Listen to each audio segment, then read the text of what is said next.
여러분 안녕하십니까. 한 주간의 인공지능 동향 전해드리는 주간 인공지능입니다.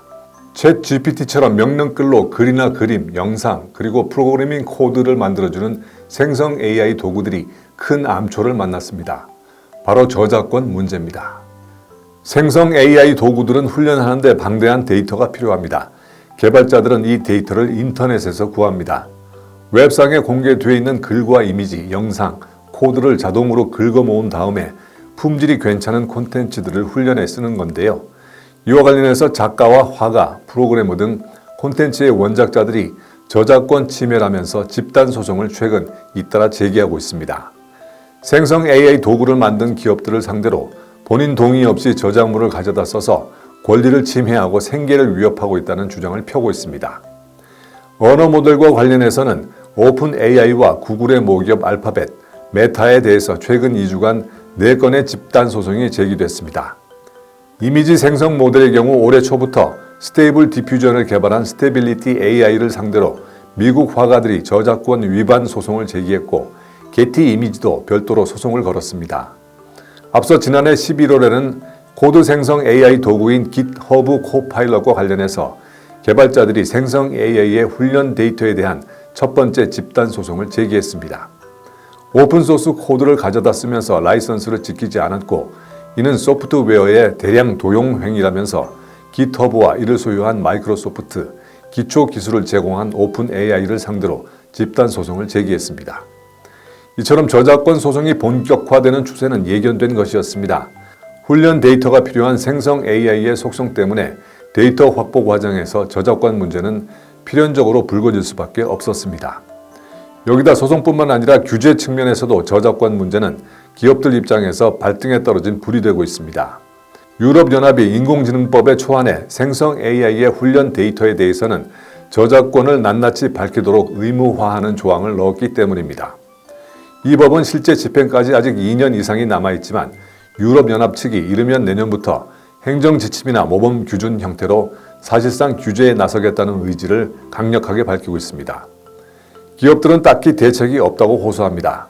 엄청난 양의 훈련 데이터에 대해서 저작권을 일일이 파악하기가 기술적으로 어려워서 난감하다는 겁니다. 그렇지만 저작권 소송을 낸 작가들은 출판물 불법 유통 사이트를 통해 흘러나온 저서들을 생성 AI 기업이 도용한 흔적을 찾아냈다는 반대되는 주장을 하고 있습니다. 화가들도 이미지 훈련 데이터에 본인 그림이 사용된 흔적을 알고리즘을 통해 확인했다고 주장합니다. 이런 상황에서 저작권 문제는 기업들이 어렵다는 핑계로 마냥 피해갈 수는 없어 보입니다. 결국은 저작권자들에게 보상을 하는 방향으로 새 기준과 관행을 마련해야 문제가 풀릴 것으로 전망됩니다. 이와 관련해서 오픈 AI가 최근 셔터스톡과 6년간 데이터를 교육에 쓰는 계약을 체결하고 뉴스 기업인 AP통신과도 2년간의 콘텐츠 사용 계약을 맺는 등 저작권 문제의 근본적인 해결에 나서고 있어서 주목됩니다. 이어서 기술 동향 전해드립니다.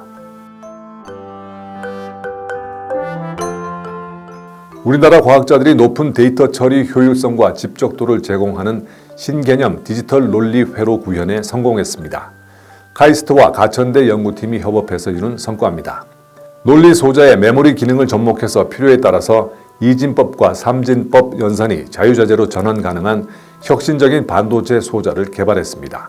기존 메모리와 비메모리 칩 사이즈를 획기적으로 감소시키는 유망한 기술이 될 것으로 기대됩니다.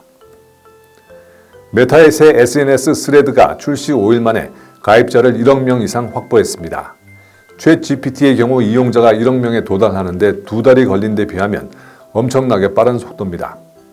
스레드는 메타가 트위터와 경쟁하기 위해 내놓은 SNS로 인터페이스가 흡사합니다. 인스타그램과 연동하고 있어서 이용자 확보가 그만큼 빠른 것으로 풀이됩니다. 트위터에 3억 5천만 명을 넘어설 가능성이 있다는 관측이 나옵니다. 일론 머스크 테슬라 CEO가 AI 연구 조직인 xAI를 출범시켰습니다. 그는 그동안 오픈 AI가 마이크로소프트와 손을 잡으며 변질했다고 비난하면서 이에 맞설 새 연구소를 설립하겠다고 말해왔습니다. 구글 딥마인드와 오픈 AI, 마이크로소프트 등에서 일한 전문가들로 연구팀을 꾸렸습니다. 우주의 본질적인 이해라는 다소 막연한 목표를 세웠지만 챗 GPT에 대항할 언어 모델을 먼저 개발할 것으로 전망됩니다. 중국의 개발자 4,000명이 데스크톱 운영체제인 오픈 기린을 함께 개발해서 오픈소스로 공개했습니다. 리눅스 기반으로 중국식 운영체제를 만들었습니다. 중국 측은 이로써 데스크톱 시스템의 핵심 기술을 확보해서 미국에 의존해온 상황을 벗어날 수 있을 것으로 기대하고 있습니다. 이어서 업계 주요 소식 전해드립니다.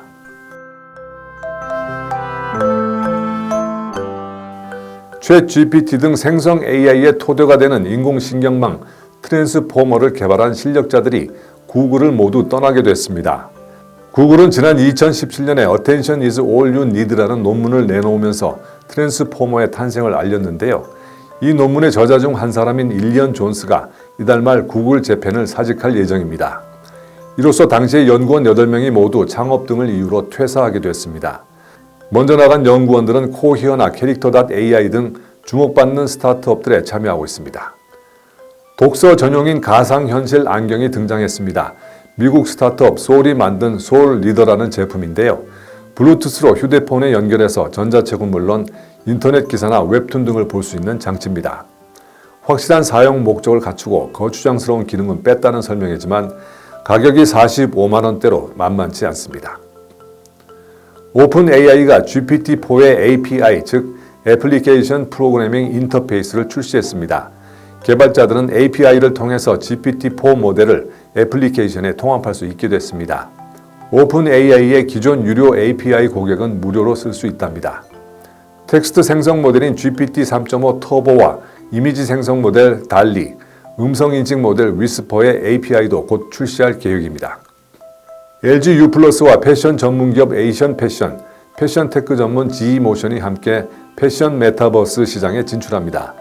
LG U+의 직장인 특화 가상 오피스 서비스인 메타슬랩을 활용할 계획입니다.